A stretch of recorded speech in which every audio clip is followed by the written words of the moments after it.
ஆதன் news நேயர்களுக்கு வணக்கம். நான் பத்மாவதி. விரிவான செய்திகளை பார்ப்பதற்கு முன் தலைப்புச் செய்திகளை பார்க்கலாம். திருப்பரங்குன்றம் வழிபாட்டு தலம் தொடர்பான அனைத்து வழக்குகளையும் தள்ளுபடி செய்தது உயர்நீதிமன்றம் மதுரை கிளை. மக்கள் அமைதியாக இருந்தாலும் சண்டை போட வைத்து விடுவீர்கள் என நீதிபதிகள் கருத்து. முதலமைச்சர் ஸ்டாலின் தலைமையில் வரும் 25ஆம் தேதி அமைச்சரவை கூட்டம். தமிழக பட்ஜெட் தாக்கல் குறித்து முக்கிய ஆலோசனை. குறிப்பிட்ட சில மாநிலங்களில் மட்டுமே பேசப்படும் ஹிந்தி மொழியை நாடு முழுவதும் அமல்படுத்த முயல்வது ஏன்? மத்திய அரசுக்கு நாம் தமிழர் கட்சியின் ஒருங்கிணைப்பாளர் சீமான் கேள்வி. தமிழகத்தில் பொதுத் தேர்வு விடைத்தாள் முறைகேடுகளை தடுக்க புதிய நடைமுறை. விடைத்தாளின் முதல் பக்கத்தை அகற்ற முடியாத வகையில் தேர்வுகள் இயக்கம் நடவடிக்கை. தமிழகத்தில் 2 முதல் 4 டிகிரி செல்சியஸ் வரை வெப்பநிலை அதிகரிக்கும். சென்னை வானிலை ஆய்வு மையம் தகவல். நீண்ட இழுபறிக்கு பிறகு டெல்லியின் புதிய முதலமைச்சர் இன்று பதவியேற்பு. பாஜக தலைமை அலுவலகம் தகவல். இனி தொடர்வது விரிவான செய்திகள். டெல்லி முதலமைச்சர் பதவியேற்பு விழா இன்று காலை ராம்லீலா மைதானத்தில் நடைபெறுகிறது. கடந்த 5ஆம் தேதி நடைபெற்ற டெல்லி சட்டப்பேரவை தேர்தலில் பாஜக 48 இடங்களில் வெற்றி பெற்று 27 ஆண்டுகளுக்கு பின்பு அங்கு ஆட்சியை கைப்பற்றியது. தேர்தல் முடிவுகள் வெளியாகி 10 நாட்களாகும் நிலையில் முதலமைச்சர் யார் என்பது இன்னும் அறிவிக்கப்படவில்லை. சட்டப்பேரவை உறுப்பினர்களின் கூட்டத்தை நடத்தி புதிய முதல்வரை தேர்ந்தெடுப்பதற்காக முன்னாள் அமைச்சரும் பாஜக எம்பியுமான ரவிசங்கர் பிரசாத் மற்றும் பாஜக தேசிய செயலாளர் ஓம் பிரகாஷ் தன்கண்ட் ஆகியோர் மத்திய பார்வையாளராக நியமிக்கப்பட்டுள்ளனர்.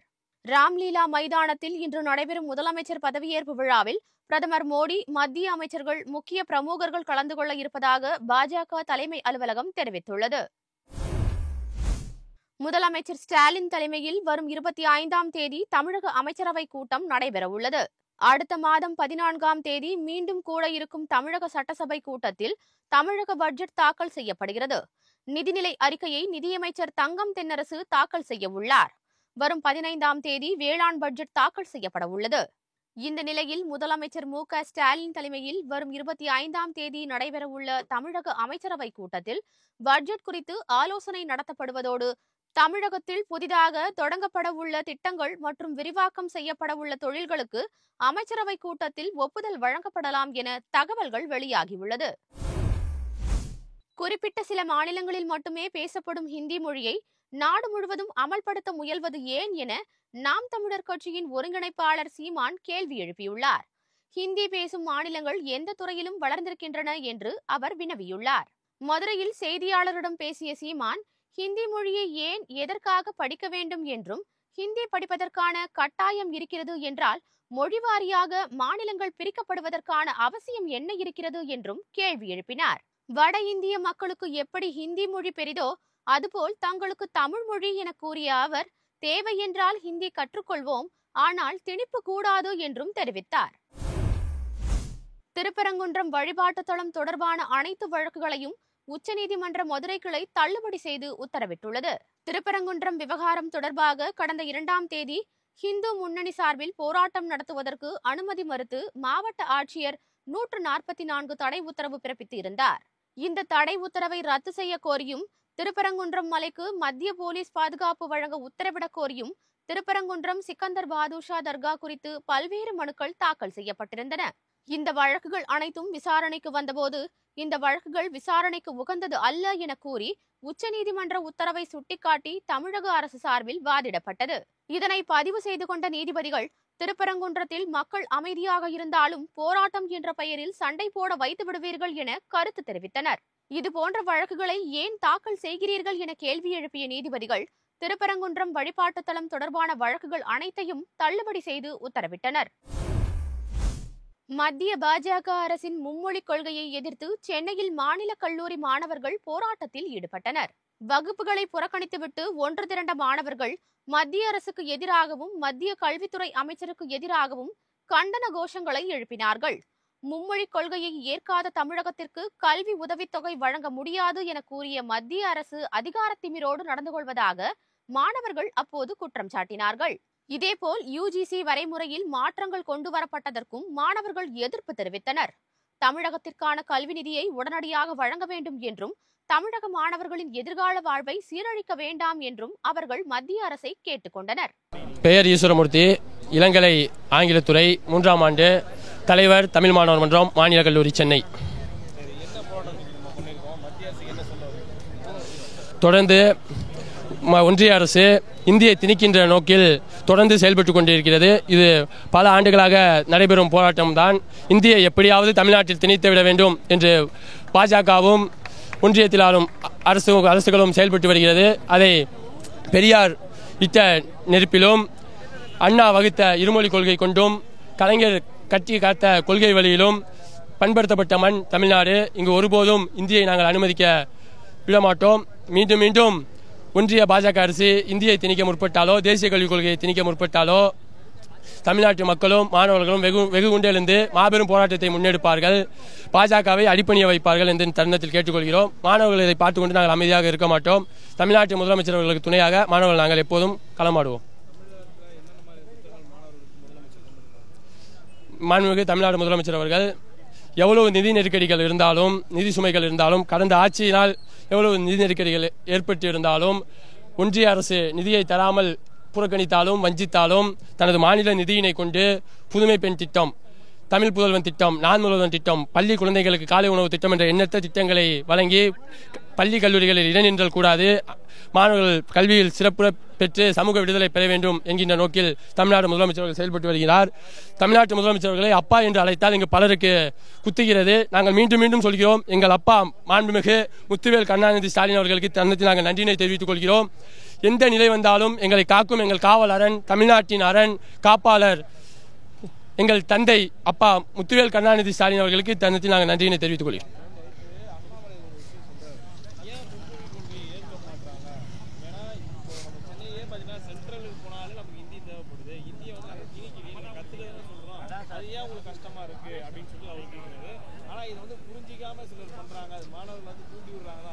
இங்கே யாரும் இந்தியை கற்றுக்க வேணான்னு சொல்லலை. நான் இந்தியை படிக்கணும்னு விருப்பப்பட்டா நான் விருப்பப்படாமல் இந்தியை படிச்சுக்க போகிறேன். இந்தியை திணிக்கிறது தான் நாங்கள் இங்கே வேண்டான்னு சொல்கிறோம். இங்கே இந்தி எங்களுக்கு கட்டாயம் கிடையாது. எங்களுக்கு இருமொழி கொள்கையே எங்களுக்கு போதுமானது. இருமொழி கொள்கையை பின்பற்றிய மாநிலமான தமிழ்நாடு உயர்கல்வியிலும் சிறந்து விளங்குகிறது. பள்ளி கல்வியிலும் இடைநின்றல் இல்லாமல் வருகிறது. அதாவது ஆராய்ச்சி மாணவர்கள் அதிகமாக உருவாக்குகிறது. வெளிநாடு வரை வேலைவாய்ப்புகள் கிடைக்கின்றது. ஆங்கிலமும் தமிழும் எங்களுக்கு பல வகையில் உபயோகமாக இருக்கிறது. இருமொழி கொள்கை தான் தமிழ்நாட்டுக்கு உகந்த கொள்கை. எங்களது மாநில கொள்கை தான் இந்தியாவிற்கே உகந்த கொள்கை. அதாவது கிராஸ் என்ரோல்மெண்ட் ரேஷியோ எல்லாத்திலையும் சொல்ல போனால் தமிழ்நாடு முன்னோக்கி தான் இருக்குது. ஒன்றிய அரசின் தலைவர்களின்படியே கல்வியில் தமிழ்நாடு முன்னிலை பெற்று இருக்கிறது. அதுக்கு முழு காரணம் எங்கள் மாநில கொள்கை தான். எங்களுக்கு தேசிய கல்விக் கொள்கையோ மும்மொழி கொள்கையோ தேவையற்றது. ஹிந்தி படித்தா, இங்கிலீஷ் படித்தா வெளிநாட்டில் கூட வேலை கிடைக்கும். ஹிந்தி படித்தா பீகாரில் கூட வேலை கிடைக்காது. பீகாரில் கூட வேலை கிடைக்காம தான் அங்கேருந்து தாய் தமிழ்நாட்டிற்கு பிழைப்பு தேடி வருகிறார்கள். அந்த மாதிரி இருக்க தருணத்தில் நாங்கள் இந்தியை பிடிச்சி எங்கள் வேலைக்கு போகிறோம். எங்களுக்கு ஆங்கிலமும் தமிழும் தான் எங்களுக்கு தேவை. எங்கள் அண்ணா வகுத்து விட்டு சென்று விட்டார். அதை மாற்ற யாரேனும் நினைத்தால் இந்த தமிழ்நாடு ஒருபோதும் அமைதியாக இருக்காது. மாணவர்கள் போராட்டம் எழுச்சியோடும் மீண்டும் ஒரு மொழிப்போர் இங்கே வெடிக்கும் என்பதை தருணத்தில் நாங்கள் தெரிவித்துக் கொள்கிறோம்.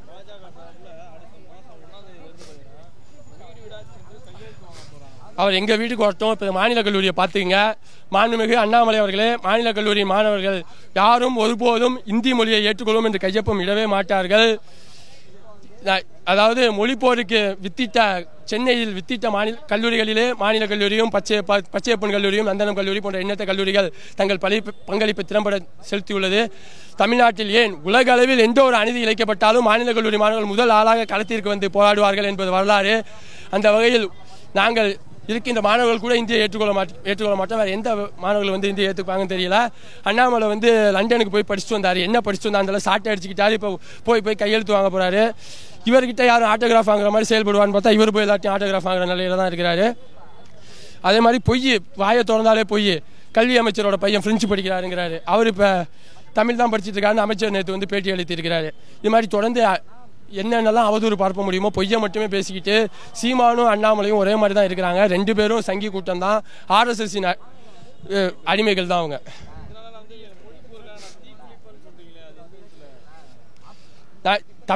தன்மானமும் இனமானமும் ஊட்டி வளர்த்துள்ளார் எங்கள் தந்தை பெரியாரும் பேரறிஞர் அண்ணாவும் முத்தமிழறிஞர் கலைஞர் அவர்களும் எங்கள் தன்மானம் இனமானமும் ஊட்டி வளர்த்துள்ளார். தமிழ்நாட்டின் வரலாறே அதுதான். தமிழுக்காக பாரம்பரியத்தை காக்கவும் பண்பாட்டை காக்கவும் நாங்கள் உயிரை விட்டேனும் எங்கள் பண்பாட்டை காப்போம். எப்படி மொழிப்போர் 2 மொழிப்போர்களை தமிழ்நாடு சந்தித்ததோ, இரண்டிலும் மாணவர் சமூகமே வெற்றி பெற்றது, தமிழ்நாடே வெற்றி பெற்றது.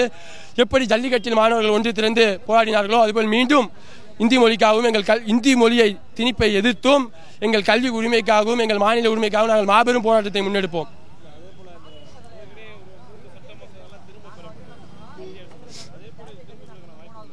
நிச்சயமா அவங்க வகையராவே சவார்கர் வகையராவே மன்னிப்பு கேட்டு போறவங்க தான். புதிய வேளாண் சட்ட மசோதா விவசாயிகளின் தொடர் போராட்டத்துக்கு அடிப்பணிஞ்சு அவங்க பின்வாங்கிட்டு போனாங்க. எல்லா அமைச்சர்களும் நாங்கள் திரும்ப பெற மாட்டோம் இதே அதிகார தோணியில தான் பேசினாங்க. ஆனால் விவசாயிகளின் அந்த தொடர் போராட்டம் பாஜகவை பின்னுக்கு தள்ளியது. எப்படி அரித்தாப்பட்டியில் டங்ஸ்டன் சுரங்கம் ஏலம் திரும்ப பெறப்பட்டதோ, மதுரை மக்களின் போராட்டத்தினாலும் எங்கள் தமிழ்நாடு முதலமைச்சர் அவர்களின் எதிர்ப்பாலும் திரும்ப பெறப்பட்டதோ, அதுபோல் யுஜிசியின் இந்த வரையறையும் திரும்ப பெறப்படும். ஒன்றிய கல்வி அமைச்சரும் தமிழ்நாட்டிற்கு வழங்க வேண்டிய நிதியை வழங்குவார். இந்தியை திணிக்க வேண்டும் என்கிற தனது முயற்சியை நிறுத்துவார் என்று நாங்கள் நம்புகிறோம். முயற்சியை நிறுத்தவில்லை என்றால் போராட்டம் இன்னும் தீவிரமாக இருக்கும். அனைவருக்கும் வணக்கம். நான் சா பரத் என்னுடைய பேர். சென்னை மாநில கல்லூரியில் புவியமைப்பியல் துறை 2ஆம் ஆண்டு படிச்சுக்கிட்டு இருக்கேன். இன்றைக்கான மாணவர்கள் போராட்டம் தமிழ் மாணவர் மன்றத்தினுடைய சார்பாக போராட்டம் நடத்தப்பட்டது. ஏன் இந்த போராட்டம் அப்படின்னு கேட்டிங்கன்னா, ஒன்றிய அரசு மாநிலத்தில் தமிழ்நாட்டில் மட்டுமல்ல மற்ற மாநிலங்களும் கூட ஹிந்தியை கட்டாய மொழியாக நீங்கள் கற்றுக்கொள்ள வேண்டும் என்று சொல்லுகிறது. இதைத்தான் நாங்கள் எதிர்க்கிறோம். தமிழ் மொழி அப்படிங்கிறது எங்களினுடைய தனிப்பட்ட உரிமை. இந்த தமிழ் மொழிக்காக எத்தனையோ நபர்கள் போராட்டங்களை மேற்கொண்டுள்ளார்கள். தமிழ் மொழிக்காக எத்தனையோ நபர்கள் உயிர் நீத்து ரத்தம் சிந்தி கிடைத்த தமிழ் மொழியினுடைய வரலாறை படித்துவிட்டு மத்திய ஒன்றிய அரசினுடைய கல்வித்துறை அமைச்சர் அவர்கள் பதில் சொல்லணும். இந்த தமிழ் மொழி சாதாரணமாக கிடைக்கல. தமிழரினுடைய வரலாறு அப்படிங்கிறது சாதாரணமாக கிடையாது. தாளமுத்து நடராசனை தொடர்ந்து இன்றைக்கு மாணவர்களாக இருக்கக்கூடிய நாங்களும் கூட இந்த தமிழ் மொழிக்காக உயிர் நீட்ட தயாராக இருக்கிறோம் என்பதை சொல்லிக் கொள்கிறேன்.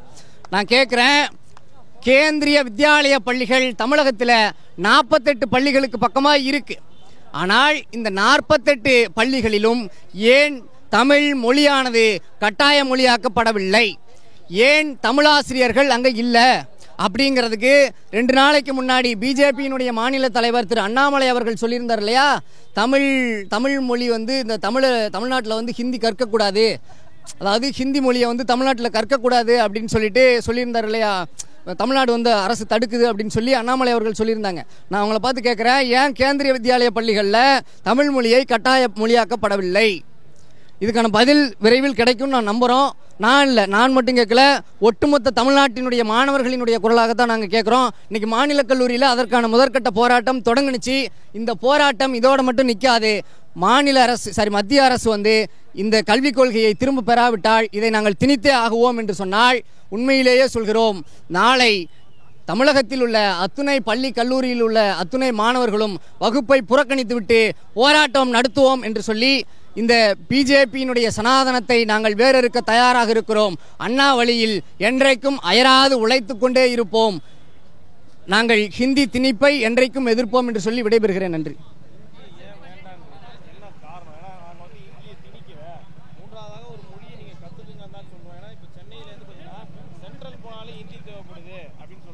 இல்லை, அதாவது ஹிந்தியை நீங்கள் திணிக்கலை அப்படின்னு நீங்கள் சொல்லியிருந்தீங்க இல்லையா, அந்த வார்த்தையை நான் ஏற்றுக்கிறேன். ஹிந்தியை திணிக்கவில்லை என்று சொன்னால் மத்திய கல்வித்துறை அமைச்சர் அவர்கள், நீ ஹிந்தி மொழியை படித்தால்தான், ஹிந்தி மொழியை ஏற்றுக்கொண்டால்தான் உனக்கான கல்வி தொகையை நான் ஒதுக்குவேன் அப்படின்னு சொன்னா, அப்போ இதுக்கு பேர் என்னங்க? ஹிந்தி திணிப்பு. இதுக்கு பேர் ஹிந்தி திணிப்பு. அப்போ நீ ஹிந்தியை திணிக்கிறாய். நான் ஹிந்தியை திணிக்கல நீ வெளிப்படையாக சொல்கிறேன்னா நான் எப்படி பண்ண முடியும்? ஹிந்தியை மட்டும் ஏன் நீ வைக்கிற? சமஸ்கிருதத்தை மட்டும் நீ ஏன் வைக்கிற? சரி, தமிழ் மொழியை மற்ற மாநிலங்களில் வைக்க முடியுமா? ஏன் வைக்க மாட்டேங்கிற? அப்போ இங்கே சனாதனத்தை நீங்கள் கொண்டு அரசியல் செய்ய வருகிறீர்கள். இந்த சனாதனத்தை இந்த தமிழ் மண்ணில், இந்த திராவிட மண்ணில் நாங்கள் ஒருபொழுதும் ஊடுருவ விடமாட்டோம். நாங்கள் தந்தை பெரியாரினுடைய பேரன்களாக நாங்கள் எல்லாம் இருக்கிற வரை இந்த மண்ணில் சனாதனத்தை வேறறுப்போம், சமத்துவத்தை நிலைநாட்டுவோம் என்று சொல்லி.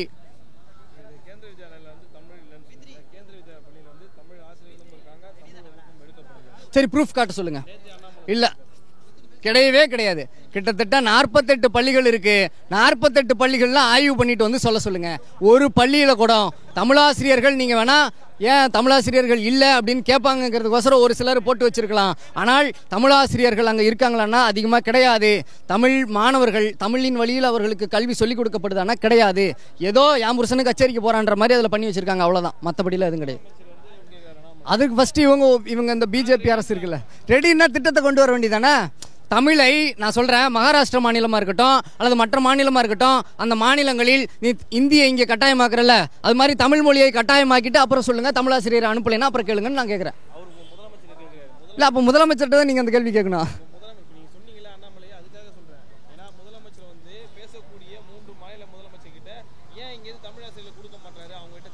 அதற்கான திட்டமே இல்லைங்க. திட்டமே அவங்க வந்து இப்போ ஒன்றிய அரசு அதற்கான திட்டமே இல்லாத நீங்கள் வந்து அனுப்புங்க. இதெல்லாம் மெத்தன போக்கான ஒரு பேச்சு. இன்றைக்கும் சொல்கிறேன், தமிழ் மொழியை வெளியில் பரப்புவதற்காகவும் தமிழ் மொழியை கற்றுக் கொடுப்பதற்காகவும் எங்கள் தமிழ் மாநிலத்தை சார்ந்தவர்கள் இருக்கிறார்கள், தமிழ்நாட்டை சார்ந்தவர்கள் இருக்கிறார்கள். அதற்கு உதவி புரியும் எங்களுடைய அரசும் தயாராக இருக்குது. ஆனால் அதை ஏற்றுக்கொள்ள ஒன்றிய அரசு தான் தயாராக இல்லை என்பதை சொல்லிக் கொள்கிறேன். தமிழ் தாத்தா என போற்றப்படும் டாக்டர் உவே சுவாமிநாத ஐயரின் 171வது பிறந்த நாளை ஒட்டி சென்னை மாநில கல்லூரியில் அமைந்திருக்கும் அவரது திருவுருவச் சிலைக்கு அமைச்சர்கள் மாலை அணிவித்து மரியாதை செலுத்தினர். உவேசாவின் பிறந்த நாள் இந்த ஆண்டு முதல் தமிழ் இலக்கிய மறுமலர்ச்சி தினமாக கொண்டாடப்படுகிறது. சென்னை மாநில கல்லூரி வளாகத்தில் நடைபெற்ற விழாவில் உவேசா திருவுருவச் சிலையின் கீழ் அலங்கரித்து வைக்கப்பட்ட படத்திற்கு அமைச்சர்கள் தங்கம் தென்னரசு, சுவாமிநாதன் உள்ளிட்டோர் மலர் தூவி மரியாதை செலுத்தினர். மாநில கல்லூரி பேராசிரியர்கள் மற்றும் மாணவர்கள் சார்பிலும் மரியாதை செலுத்தப்பட்டது. மத்திய அரசால் புதிதாக கொண்டுவரப்பட்ட வழக்கறிஞர் சட்ட திருத்தத்திற்கு எதிர்ப்பு தெரிவித்து கன்னியாகுமரி மாவட்ட முதன்மை மற்றும் அமர்வு நீதிமன்றம் முன்பாக வழக்கறிஞர்கள் ஆர்ப்பாட்டத்தில் ஈடுபட்டனர்.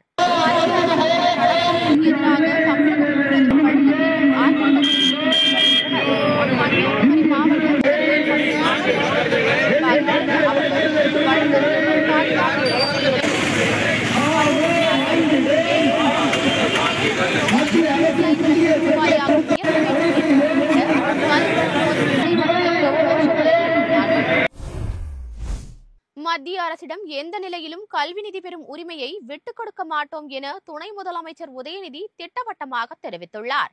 திருச்சி அருகே உள்ள சூரியூரில் 3 கோடி ரூபாய் மதிப்பீட்டில் அமைக்கப்படும் ஜல்லிக்கட்டு மைதானத்திற்கு துணை முதலமைச்சர் உதயநிதி அடிக்கல் நாட்டினார். பின்னர் செய்தியாளர்களிடம் பேசிய அவர், மக்களின் நீண்ட நாள் கோரிக்கையை ஏற்று இங்கு ஜல்லிக்கட்டு அரங்கம் அமைக்கப்பட உள்ளது என்றும் அடுத்த ஆண்டு ஜல்லிக்கட்டு போட்டி இந்த மைதானத்தில் நடைபெறும் என்றும் கூறினார். மத்திய அரசு தமிழகத்திற்கு நிதி வழங்காமல் தொடர்ந்து வஞ்சித்து வருவதாக குற்றம் சாட்டிய அவர், பேரிடர் நிவாரண நிதி வழங்குவதிலும் பட்ஜெட்டிலும் தமிழகம் தொடர்ந்து புறக்கணிக்கப்படுவதாக உதயநிதி குற்றம் சாட்டினார். பொதுத் தேர்வு எழுதும் மாணவர்கள் விடைத்தாள்களில் முறைகேடு செய்வதை தடுக்கும் வகையில் தேர்வுகள் இயக்கம் புதிய நடைமுறையை மேற்கொள்ள இருக்கிறது.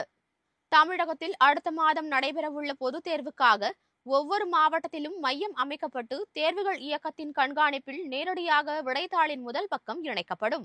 அதேபோல் விடைத்தாள்களின் அனைத்து பக்கங்களும் முழுமையாக இணைக்கப்பட்டு முதல் பக்கத்தை அகற்ற முடியாத வகையில் தேர்வு எழுதும் மாணவர்களுக்கு வழங்கப்பட உள்ளது.